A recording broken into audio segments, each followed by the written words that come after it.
चीन और अमेरिका के बीच में व्यापार युद्ध शुरू हो गया है। अमेरिका ने चीन पर 100% टैरिफ लगाए। चीन ने थोड़ा सा भी इंतजार नहीं किया और उन्होंने अमेरिका पर 84% टैरिफ लगा दिया। यानी कि दो बड़ी महाशक्तियां, दुनिया की दो बड़ी महाशक्तियां, उनके बीच में सीधी जंग शुरू हो गई है। हालांकि इसे हम व्यापार जंग करेंगे। इस वक्त भारतीय शेयर बाजार में हाहाकार मचा हुआ है। एशियन शेयर बाजार में, यूरोपीय शेयर बाजार में हाहाकार मचा हुआ है। उसकी जानकारी मैं आपको कुछ देर बाद देने वाला हूं। मगर प्रधानमंत्री नरेंद्र मोदी आर्थिक हाहाकार पर कुछ नहीं कह रहे हैं। वो कह रहे हैं तो वक्फ बिल पर।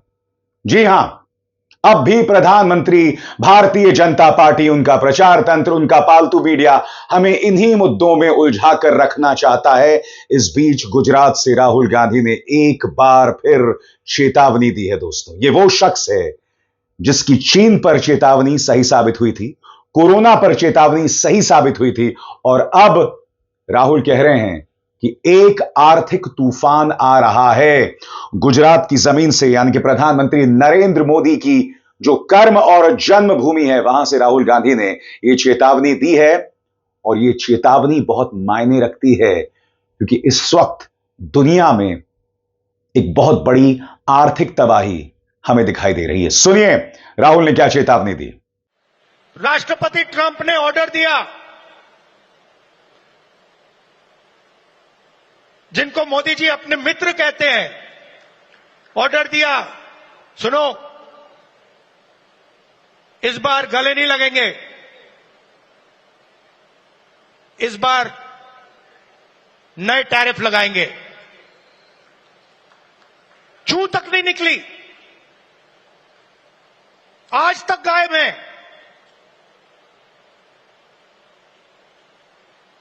जनता का ध्यान वहां ना चला जाए तो पार्लियामेंट में 2 दिन ड्रामा चलाया।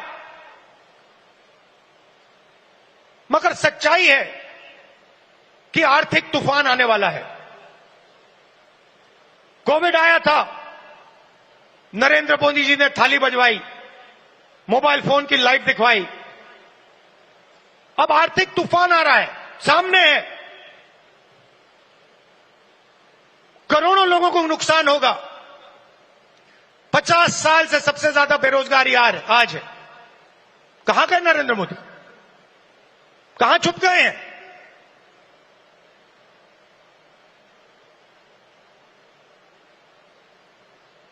बांग्लादेश का राष्ट्रपति उल्टा बयान देता है और नरेंद्र मोदी जी उसके साथ बैठे हुए हैं। चुप, एक शब्द नहीं निकलता मुंह से। कहां गई 56 इंच की छाती? आपको इस बात को समझना पड़ेगा दोस्तों कि इस वक्त दुनिया में 3 किस्म के लोग हैं। एक वो जो सामने वाले को डराते हैं, यानी बुली करते हैं। एक वो जो डरते नहीं हैं और उस बुलिंग का जवाब देते हैं। और एक वो जो खामोश रहते हैं और खुद को डराने की एक तरह से सामने वाले को छूट दे देते हैं। अब एक बात तो तय है, बुली करने वाले में अमेरिका है और बुलिंग का सामना न करने वालों में चीन है। अब आपको यह तय करना है कि इन तीनों श्रेणियों में भारत किस कैटेगरी में है। इस बीच बहुत ही संक्षिप्त अंदाज में मैं आपको बतलाने वाला हूं कि आखिर क्यों राहुल गांधी ने कहा है कि आर्थिक तूफान आने वाला है। आपके स्क्रीन पर दोस्तों एक एक करके ये खबरें आ रही हैं। और सबसे बड़ी बात, अमेरिका ने जो टैरिफ लगाया है, भारत के जो आरबीआई के गवर्नर हैं संजय मल्होत्रा, उन्होंने इस मुद्दे पर अपना बयान दिया। दोस्तों, सबसे पहले मैं आपको बतलाना चाहता हूं कि भारतीय शेयर बाजार में क्या हाहाकार मचा हुआ है। सेंसेक्स 389 अंक गिरता है और आज जो उसकी कीमत थी 73,847 अंक। निफ्टी 136 अंक गिरता है और आज उसकी कीमत थी 22,399। और आगे बढ़ने से पहले एक जरूरी संदेश। मेरे कार्यक्रमों के लिए आप नोटिफिकेशन का इंतजार मत कीजिए।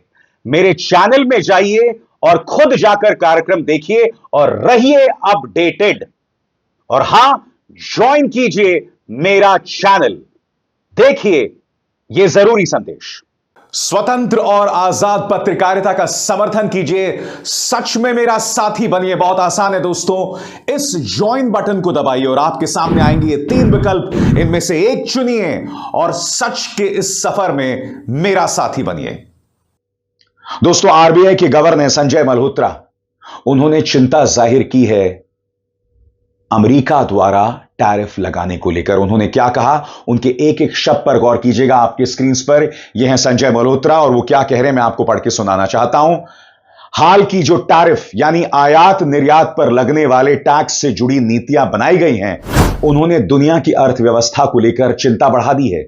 इससे अलग अलग देशों की अर्थव्यवस्था पर असर पड़ रहा है और विकास व महंगाई के सामने नई मुश्किलें खड़ी हो गई हैं। ज्यादा टैक्स लगने से हमारे देश का निर्यात यानी एक्सपोर्ट कम हो सकता है, जो हमारे लिए नुकसानदेह है। दोस्तों, ये बात कोई और नहीं, आरबीआई के गवर्नर संजय मल्होत्रा कह रहे हैं। मगर प्रधानमंत्री क्या कह रहे हैं कुछ देर बाद मैं आपको सुनाऊंगा। आगे क्या कहते हैं संजय मल्होत्रा। फिर भी अभी कई बातें साफ नहीं है, जैसा कि ये टैक्स बाकी देशों के मुकाबले कैसे असर डालेंगे, हमारे देश से दूसरे देशों को सामान कितना बिकेगा और हम बाहर से कितना खरीदेंगे, इसका अंदाजा लगाना मुश्किल है। और हम इन हालात से निपटने के लिए कौन कौन से कदम उठाते हैं, इसका भी असर पड़ेगा। आप जानते हैं कि भारत अमेरिका के साथ व्यापार को लेकर लगातार बातचीत कर रहा है। इन सब बातों की वजह से कहना मुश्किल है कि इसका भारत की अर्थव्यवस्था पर कितना असर पड़ेगा। हकीकत यह है दोस्तों कि आज आरबीआई के गवर्नर को यह नहीं पता कि आगे क्या होने वाला है। राहुल गांधी इस बात की चेतावनी दे चुके हैं। मैं आपको लगातार बता रहा हूं कि भारतीय शेयर बाजार पर क्या असर पड़ा। इंतजार कीजिए, मैं आपको बतलाने वाला हूं कि प्रधानमंत्री नरेंद्र मोदी देश को किन मुद्दों में उलझा कर रखना चाहते हैं। आपके स्क्रीन पर उससे पहले मैं आपको बताता हूं कि इस वक्त एशियन और यूरोपीय शेयर बाजार में किस तरह का तूफान आया हुआ है। आपके स्क्रीन पर अमेरिकी स्टॉक फ्यूचर्स गिर रहे हैं और यूरोप और एशिया के शेयर बाजार भी ज्यादातर नीचे थे बुधवार को, जब राष्ट्रपति डोनाल्ड ट्रंप के भारी भरकम रेसिप्रोकल टैरिफ्स लागू हो गए, जिससे ग्लोबल ट्रेड में हलचल मच गई। US futures, Dow futures 400 point या 1% गिरा। S&P 500 करीब 0.7% नीचे था।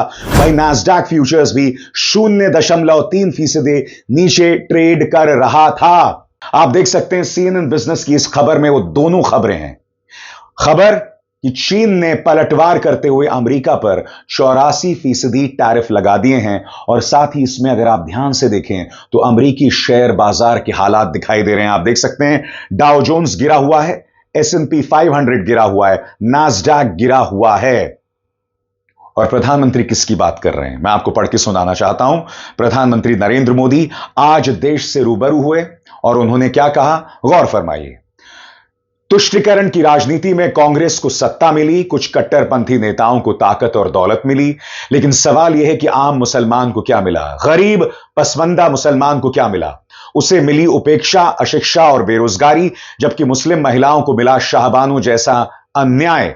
मैं देश की संसद को सर्व समाज के हित में, मुस्लिम समाज के हित में एक शानदार वक्फ कानून बनाने के लिए बधाई देता हूं। अब वक्फ की पवित्र भावना की भी रक्षा होगी और गरीब पसमंदा मुसलमान, महिला, बच्चे सबके हक भी महफूज होंगे। हालांकि प्रधानमंत्री हमें नहीं बताते कि आखिर क्यों उनके पार्टी से जुड़े जो संगठन हैं, भड़काऊ संगठन हैं, वो मस्जिदों के सामने नाचते हैं, मस्जिदों के अंदर पटाखे फोड़ते हैं, रामनवमी की यात्रा पर अश्लील डीजे के गाने चलाए जाते हैं जिनमें मुसलमानों को गाली दिया जाता है, और यहां पर प्रधानमंत्री नरेंद्र मोदी घड़ियाली आंसू बहा रहे हैं। आप वक्फ के बारे में जो मर्जी कहें प्रधानमंत्री, मुझे उससे कोई मतलब नहीं है।